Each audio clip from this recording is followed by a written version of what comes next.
وَأَنَّ عَذَابِي هُوَ الْعَذَابُ الْأَلِيمُ، اور یہ بھی ساتھ بتا دو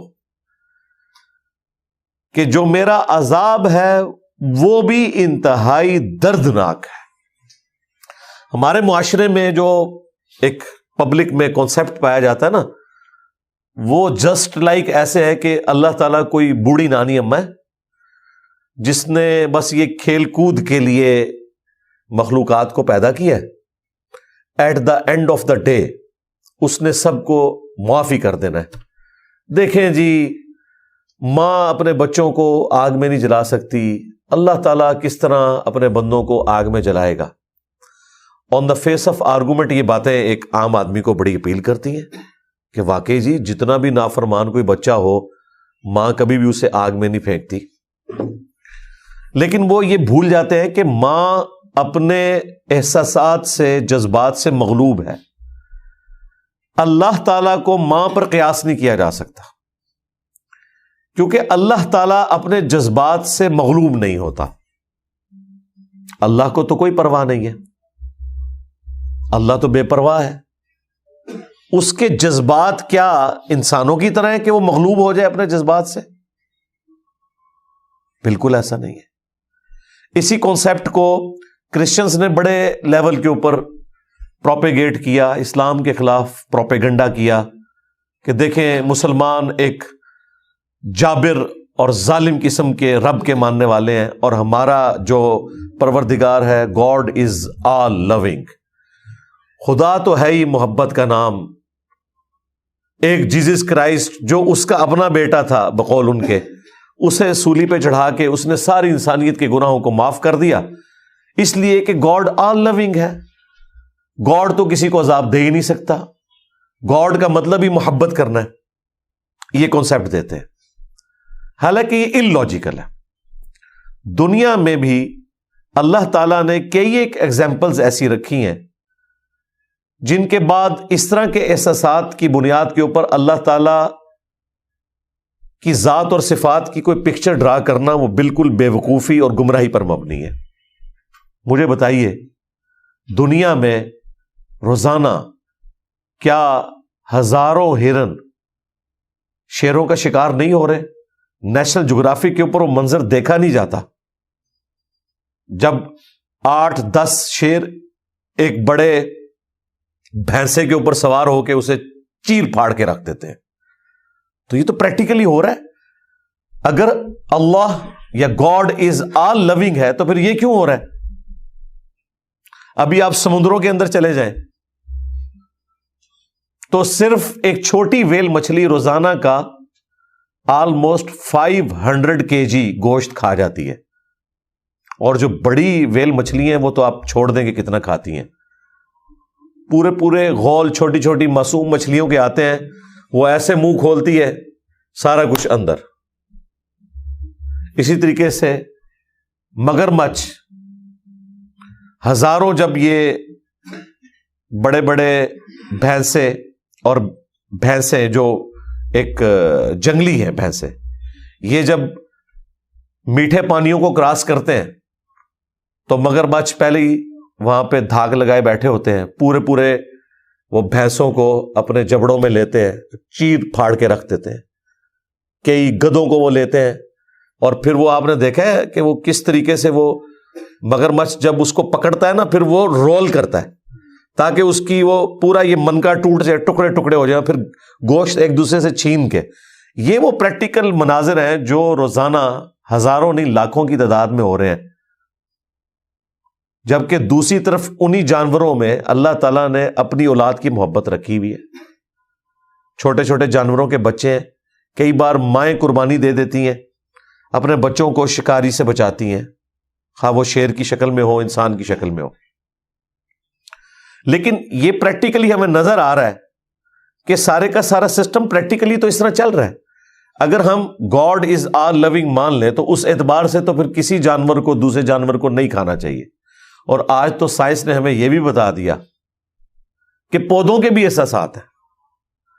جو لوگ کہتے ہیں ہم جی ویجیٹیرین ہیں، ہم کوئی جانور ذبح نہیں کرتے، ان سے پوچھیں کیا پودوں کے اندر زندگی نہیں ہے؟ اب تو باقاعدہ انسٹرومنٹس کے ذریعے انہوں نے یہ بھی ڈیٹیکٹ کیا ہے کہ اگر کوئی میوزک بھی چلایا جائے کسی پودے کے پاس وہ اسے فیل کرتا ہے, اسے رسپانس کرتا ہے, ان میں بھی زندگی ہے. اور پھر اس سے بھی بڑھ کر انسانوں میں کیا روزانہ ہزاروں ایسی مائیں پریگنینسی کی تکلیف میں یا کسی اور لا علاج بیماری سے نہیں مر رہی, جن کے 3-3 4-4 چھوٹے چھوٹے بچے ہیں,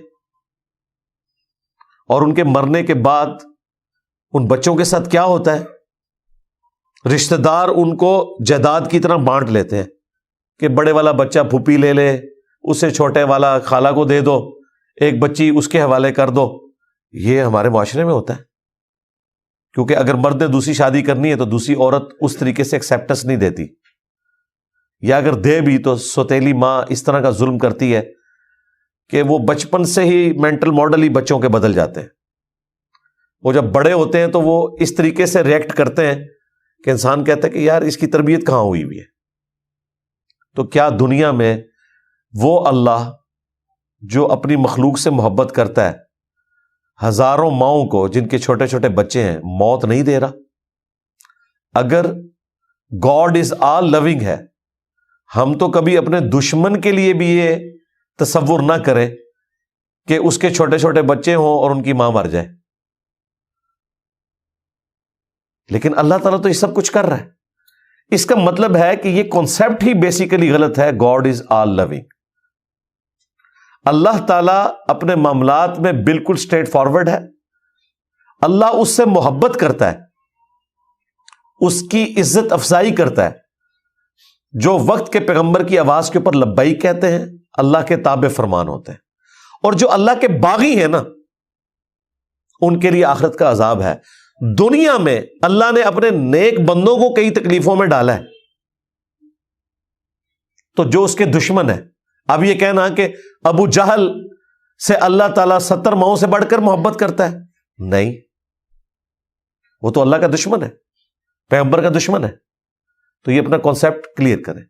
یہ آیت قرآن کی یہ جو جوڑا ہے, نبی عبادی, میرے بندوں کو خبر دے دو, انی انا الغفور الرحیم, کہ بے شک میں بخشنے والا مہربان تو ہوں, لیکن وَأَنَّ عَذَابِي هُوَ الْعَذَابُ الْأَلِيمُ, جو میرا عذاب ہے وہ بھی انتہائی دردناک ہے. ہاں, یہ ذہن میں رکھیے گا. باقی جو میں نے مثالیں دی ان کو آپ اگر آخرت کے ساتھ جوڑ کر دیکھیں گے کہ دنیا کو اللہ نے قانون ابتلا یعنی آزمائش کے اوپر بنایا ہے. کسی کو دولت دے کر آزمایا ہے, کسی سے لے کر اسے آزمایا ہے, کسی کو تکلیف میں ڈال کے آزمایا ہے, کسی کو آسائش دے کر آزمایا ہے. At the end of the day سارے کے سارے لوگ برابر ہو جائیں گے بھائی, یہ ذہن میں رکھیے گا. لوگ کہتے ہیں دنیا میں کئی لوگوں پر ظلم ہوتا ہے اور عدالتیں انصاف نہیں دیتی, تو ان کا کیا قصور تھا؟ بالکل, اگر یہ دنیا یہیں پہ ختم ہو جانی ہے اور آخرت کی زندگی نہیں ہے تو آپ کی بات بالکل درست ہے, یہ ناانصافی کے اوپر ہے. لیکن اللہ نے کب یہ دعویٰ کیا ہے کہ دنیا سب کچھ ہے؟ اس کو آخرت کے ساتھ جوڑا ہوا ہے. جب آخرت میں بدلہ ملے گا, عمار ابن یاسر کی نگاہوں کے سامنے ایک دن میں ان کی والدہ بھی اور ان کے والد کو بے دردی سے قتل کیا گیا, اور ابو جہل کہ اسی طریقے سے ٹکڑے کیے جاتے حضرت عمار ابن یاسر کے سامنے, تب بھی ان کا غصہ ٹھنڈا ہو سکتا تھا. تو دنیا میں تو نہیں ہوا. وہ الگ بات کہ وہ غزوہ بدر میں مارا گیا, لیکن عمار ابن یاسر کو تو بدلہ نہیں ملا اس دنیا میں, لیکن آخرت میں ملے گا. آپ اس منظر کو سوچ سکتے ہیں کہ عمار ابن یاسر کو باندھا ہوا ہے اور ان کی والدہ سمیہ کو سامنے 2 ٹانگوں سے مختلف اونٹوں کے ساتھ باندھا گیا اور مخالف سمت میں بھگائے گئے اور جسم کے 2 ٹکڑے کر دیے. میں تو کہتا ہوں کہ یہ تو انسان اپنی قبر تک سین نہیں بھلا سکتا جس کی آنکھوں کے سامنے یہ سین ہو جائے. والد کو قتل کر دیا گیا, ایک دن میں ماں باپ چھین لیے, اور اتنا سٹرونگ قبائلی سسٹم میں بانڈ ہوتا تھا, اور بچہ بھی اکلوتا. اسلام کے پہلے شہداء ہیں حضرت عمار کے, والدین حضرت یاسر اور سیدہ سمیہ رضی اللہ عنہما وعلیہم السلام. لیکن آخرت میں بدلہ ملے گا. دنیا کی کوئی عدالت ہٹلر کو 60 لاکھ یہودیوں کے قتل کے بدلے میں 60 لاکھ دفعہ، یا چلیں کوئی کہتے ہیں جی 6 لاکھ ہے، جی 6 لاکھ بھی مان لیں، کوئی چھوٹا فگر نہیں ہے. ہولوکاسٹ میں، دوسری جنگ عظیم کے اندر 6 لاکھ دفعہ پھانسی نہیں دے سکتی دنیا کی کوئی عدالت. لیکن اللہ تعالیٰ اس بات پر قادر ہے کہ قیامت کے دن ہر اس مظلوم یہودی کے بدلے میں جس کو ہٹلر نے قتل کیا، 6 لاکھ دفعہ ہٹلر کو زندہ کیا جائے اور اس موت کی تکلیف سے گزارا جائے. تو آخرت کے ساتھ جوڑیں گے تو یہ پرفیکٹ نظام ہے. اسی طریقے سے اللہ تعالیٰ کا یہ تعارف کروانا کہ اللہ تعالیٰ صرف رحمت ہی رحمت ہے، نہیں، وہ غضب بھی فرماتا ہے. اور قرآن پورے کا کانسیپٹ یہ ہے کہ اللہ تعالیٰ رحمت فرماتا ہے اپنے بندوں پر جو اللہ کی طرف رجوع لائیں، یا غلطی ہو جائے تو فوراً توبہ کر لیں. پورے قرآن میں جو توبہ کا کانسیپٹ ہے نا، وہ صرف اتنا ہے کہ کوئی بھول کر غلطی کر بیٹھے اور اللہ کی طرف رجوع لے آئے. میرا چیلنج ہے قرآن میں مجھے کوئی آیت دکھائیں جس میں آیا ہو کہ خوب بغاوت کرو، انشاءاللہ قیامت والے دن اللہ تعالیٰ معاف کر دے گا. قرآن میں تو ایسا کوئی کانسیپٹ ہی نہیں. قرآن تو کہتا ہے بغاوت ہو ہی نہیں سکتی، اور اگر ہوئی ہے فوراً رجوع لاؤ، اس کے بعد اللہ تعالیٰ کو غفور رحیم پاؤ گے. قرآن بیلنس کرتا ہے. عام لوگوں سے ہم پوچھتے ہیں نا، لوگ کہتے ہیں جی قرآن تو اللہ کی رحمت ہی رحمت ہے، جی پڑھے ہے جی. نہیں جی، میں نے کئی دفعہ یہ واقعہ سنا ہے کہ یہ آلموسٹ کوئی 2010-11 کی بات ہے. ہمارے محلے میں ایک مدرسہ اہل حدیث کا، وہاں ایک آنٹی ہیں جو ڈاکٹر فرحت ہاشمی کی کلاس فیلو ہیں. تو وہ ہر سال دورہ قرآن رمضان میں کرواتی ہیں. تو میں نے اپنی وائف کو کہا کہ بچوں کو میں دیکھوں گا، چھوٹے چھوٹے بچے تھے، تم یہ کلاس صبح 8-9 سے لے کے کوئی 1 بجے تک ہوتی تھی، روزانہ 1 پارہ. تم ایک دفعہ قرآن اس ماحول میں کور کرو. گھر بیٹھ کے بھلا انسان نیت کرے میں روزانہ اتنا پڑھوں گا، نہیں. پورے ڈیکورم میں جب آپ سامنے بیٹھتے ہیں، ترجمہ ہو رہا ہوتا ہے، پھر ایک ٹیچر آپ کو بریف کر رہی ہوتی ہے، پھر کلاس کا ایک ڈیکورم ہوتا ہے. تو اس نے جب قرآن پڑھ لیا سارے کا سارا الحمدللہ، تو میں نے اس سے جو پہلا سوال پوچھا وہ یہ تھا کہ بتاؤ تم نے اس سے کیا گین کیا. تو اس نے ایک جملے میں، جسے کہتے ہیں سمندر کوزے میں بند کرنا، اس نے کہا کہ جس خدا کا تعارف مجھے اس معاشرے نے کروایا تھا اور میرے ماں باپ نے کروایا تھا، وہ کوئی اور خدا تھا، اور جو قرآن کے اندر خدا بول رہا ہے وہ کوئی اور ہے. میں نے کہا کیا مطلب؟ اس نے کہا اللہ تعالیٰ تو بہت سخت ہے، ہمیں تو بتایا گیا تھا اللہ تعالیٰ رحمت ہی رحمت ہے. قرآن تو یہ بتا رہا ہے کہ اللہ رحمت اس کے لیے جو باغی نہ ہو، یا اگر بغاوت کر بیٹھے تو فوراً رجوع لائے تو اللہ اسے معاف کر دے گا. قرآن میں یہ کہیں نہیں ہے کہ کام چک کے رکھو اللہ تعالیٰ معاف کر دے گا. توبہ کی جتنی آیات ہیں، میں نے توبہ کے اوپر کئی ایک ویڈیوز ریکارڈ کروائی ہیں، ان میں کراس ریفرنس کے طور پہ میں نے کافی آیات کور کی. سورۃ النساء میں بھی، سورۃ النحل کے اندر بھی. سورۃ النحل کے اینڈ پہ جا کے یہ آیت آتی ہے جس میں اللہ تعالیٰ نے کانسیپٹ کلیئر کر دیا ہے. پارہ نمبر 14 کے اینڈ پہ جا کے آیت نمبر ہے 119.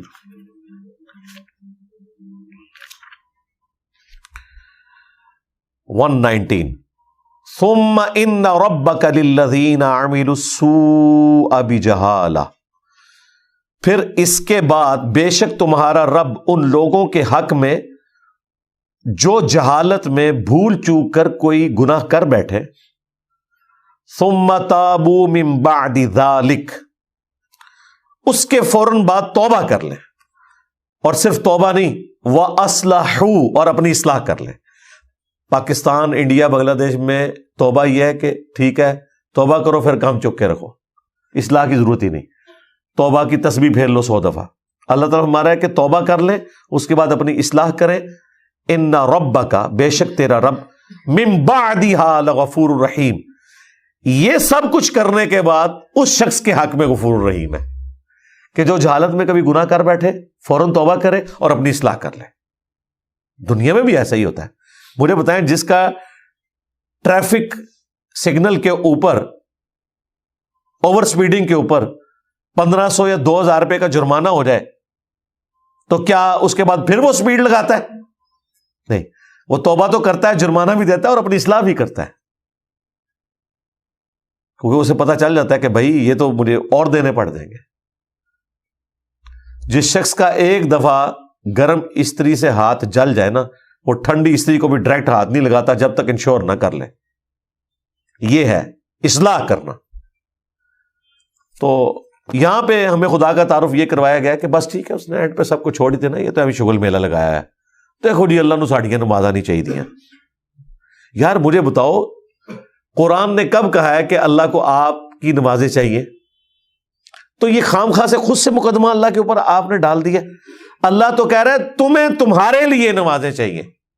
اللہ کو تو کوئی حاجت نہیں نمازوں کی، لیکن اس کا یہ مطلب نہیں کہ تم نے بغاوت کی زندگی گزارنی ہے. تمہارے لیے تو چاہیے نا، تمہیں اپنے لیے تو چاہیے. اللہ کو تو فرق نہیں پڑتا، لیکن تمہیں فرق پڑ جائے گا. تیرا بیڑا ڈوب گیا اگر تو نے وقت پیغمبر کو رسپانس نہ کیا.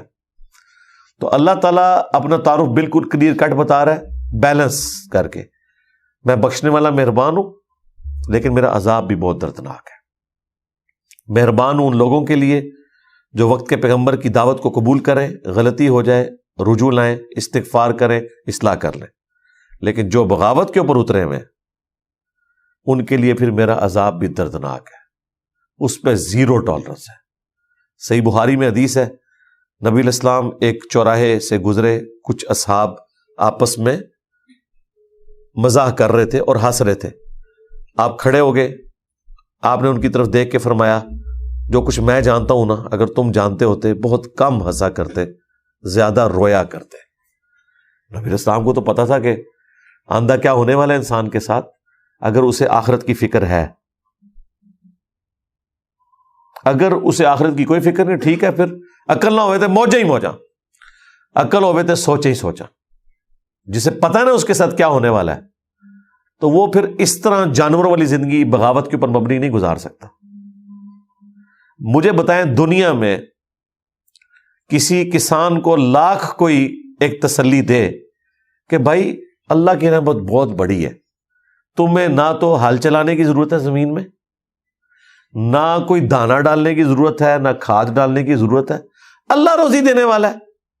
اپنی زمین کو اللہ کے آسرے پہ چھوڑ دو، خود بخود بارش ہوگی، اس میں سے گندم نکلے گی، گندم پھر پک جائے گی تو پھر اسے کاٹ لینا، تمہارے سال کے دانے پورے ہو جائیں گے. اگر کوئی کعبے کی چھت کے اوپر کھڑا ہو کے بھی امام کعبہ بھی کسی کسان کو یہ سمجھائے، وہ کہے گا جناب امام کعبہ صاحب جاؤ اپنا کام کرو، کوئی گل کرنے لی کرو. اچھا دنیا میں ہم کتنے سمجھدار ہیں؟ کسی شخص کا مرتبہ، کسی شخص کا رعب ہمیں کبھی اس بات پہ قائل نہیں کرے گا کہ ایسا ہوتا ہے، کیونکہ ہمیں پتہ ہے بھی میری دنیا کا نقصان ہو رہا ہے. اور جہاں آخرت کا نقصان ہو رہا ہے وہاں بھلے آپ کو ہزاروں لوگ بتائیں کہ بھائی اس طرح نہیں ہے، اللہ تعالیٰ نے پکڑ لینا ہے، وہ کہیں کہ جی وہ جی میرا اور اللہ کا معاملہ ہے، تو اپنی قبر ہی جانا ہے، میں اپنی قبر ہی جانا ہے. یہ سوال کا جواب دے رہے ہوتے ہیں. اس کا مطلب آپ کو پتہ ہے یہ کتنا خطرناک ہے. جو شخص آپ کو آ کے آپ کی آخرت کی فکر دلاتا ہے نا، وہ اللہ کا نمائندہ بن کے آیا ہے، وہ اس کے پیغمبر کا ڈاکیا بن کے آیا ہے. یہ جب آپ کسی انسان کو کہتے ہیں نا کہ جا تو اپنا کام کر، تو نے اپنی قبر میں جانا ہے، میں نے اپنی قبر میں، گویا آپ یہ پیغمبر کو میسج دے رہے ہوتے ہیں کہ آپ کے نمائندے کی مجھے کوئی ضرورت نہیں ہے. یہی وہ لوگ ہیں جو رسول اللہ کے زمانے میں ہوتے ہیں نا تو انہوں نے ابو جہل بننا تھا، کیونکہ کوئی شخص اپنے مفاد کی خاطر تو آپ کے پاس نہیں آیا. اگر وہ آپ کو کہتا ہے کہ یار 5 وقت کی نماز پڑھو، حلال اور حرام رزق میں فرق کرو، پکڑے جاؤ گے اگر رزق حرام کمایا، نہ تمہاری نمازیں کام آئے گی، نہ تمہارا کوئی حج کام آئے گا، نہ کوئی اور نیکی کام آئے گی. اور اسی طریقے سے اگر تم نے حقوق العباد تو پورے کیے، بیوی بچوں کے، ماں باپ کے، لیکن اللہ کا حق پورا نہ کیا تو پیغمبر بھی تمہیں نہیں چھڑوا سکتے. بالکل یہ کلیئر کٹ ہے. وَأَقِيمُوا الصَّلَاةَ وَلَا تَكُونُوا مِنَ الْمُشْرِكِينَ. دیکھنا نماز کو قائم رکھنا، مشرک نہ ہو جانا. یہ قرآن کی آیت ہے اور صحیح مسلم میں حدیث ہے 246. بندے کے کفر اور ایمان، شرک اور اسلام کے درمیان فرق کی نماز ہے. یعنی پاکستان کے شناختی کارڈ میں تو بے نمازی مسلمان ہو سکتا ہے، اللہ کے ہاں وہ مسلمان ہی نہیں ہے. جب مسلمان ہی نہیں ہے تو کون سی شفاعت اور کون سی رحمت؟ کیونکہ بیسک آپ کے پاس شناختی کارڈ ہی نہیں ہے، نیشنلٹی نہیں ہے. آگے آپ پاکستان میں اگر آپ کا شناختی کارڈ نہیں، آپ کسی بینک میں اکاؤنٹ نہیں کھول سکتے، آپ کوئی ایکٹیویٹی پرفارم ہی نہیں کر سکتے. اب تو ہر چیز آپ کے شناختی کارڈ کے اس نمبر پہ آ گئی ہے. تو اسلام کا شناختی کارڈ ہی اگر ختم ہو گیا، کسی شخص نے خدا کو نان سیریس دیا، تو آگے اس نے کیا کرنا ہے؟ نبی علیہ السلام نے فرمایا اسلام کی بنیاد ہی 5 چیزوں کے اوپر ہے. اللہ اور اس کے رسول کی شہادت دینا پہلے نمبر پہ، دوسرے نمبر پہ 5 وقت کی نماز کو قائم کرنا، پھر زکوٰۃ دینا، اور پھر حج کرنا اگر استطاعت ہو، اور 5ویں نمبر پہ رمضان شریف کے روزے رکھنا. اس کے بغیر تو اسلام ہے ہی نہیں. عمارت ہی یعنی بنیاد جب اس کے اوپر ہے، جب بنیاد ہی نہیں ہے تو عمارت نیچے آ جائے گی. یہاں لوگ کہتے ہیں خیر ہے اللہ نے آخر میں بخش ہی دینا ہے، ایک پھیرا ہی لگے گا جی. توبہ توبہ توبہ. سورۃ الفرقان میں اللہ تعالیٰ نے فرمایا کہ جہنم ایک لمحے کے لیے بھی بری جگہ اور ہمیشہ رہنے کے لیے بھی بری جگہ ہے. ہاں جہنم تو بہت بڑی چیز ہے، وَلِعَوْذُ بِاللَّهِ تَعَالَى اللہم اجرنا من النار. بخاری مسلم میں حدیث ہے کہ جہنم کی آگ دنیا سے 70 گنا تیز ہے. دنیا میں کوئی شخص موم بتی کے فلیم کے اوپر 1 منٹ کے لیے اپنا ہاتھ نہیں رکھ سکتا ایسے، اور یہ شخص کہہ رہا ہے جی ایک پھیرا لگے گا. اور یار جو موم بتی کے اوپر ہاتھ نہ رکھ سکے اس کا اتنی دیدہ دلیری کے ساتھ کہنا ایک پھیرا لگے گا، ایک پھیرے والی تو بات ہی نہیں بھائی. جب تک سارے گناہوں کا عذاب نہیں کوئی بھگتے گا وہ کبھی بھی جہنم سے نہیں نکالا جائے گا. نبی علیہ السلام کی بھی جو شفاعت ہے وہ کنسیشن ہوگی، یعنی کسی نے 10,000 سال رہنا ہے تو چلو 1,000 سال اس کا معاف ہو جائے گا. بچنا کسی نے نہیں ہے، سیدھی سی بات ہے. تو یہ بالکل واضح آیات ہیں، اور نبی علیہ السلام کو کہا جا رہا ہے نبی، خبر دے دو. نبی بھی ہوتا ہے جو خبر دینے والا ہوتا ہے. عبادی، میرے بندوں کو، انی انا الغفور الرحیم، کہ بے شک میں بہت بخشنے والا مہربان ہوں، لیکن وَأَنَّ عَذَابِي هُوَ الْعَذَابُ الْأَلِيمُ، اور بے شک جو میرا عذاب ہے وہ بھی انتہائی دردناک ہے.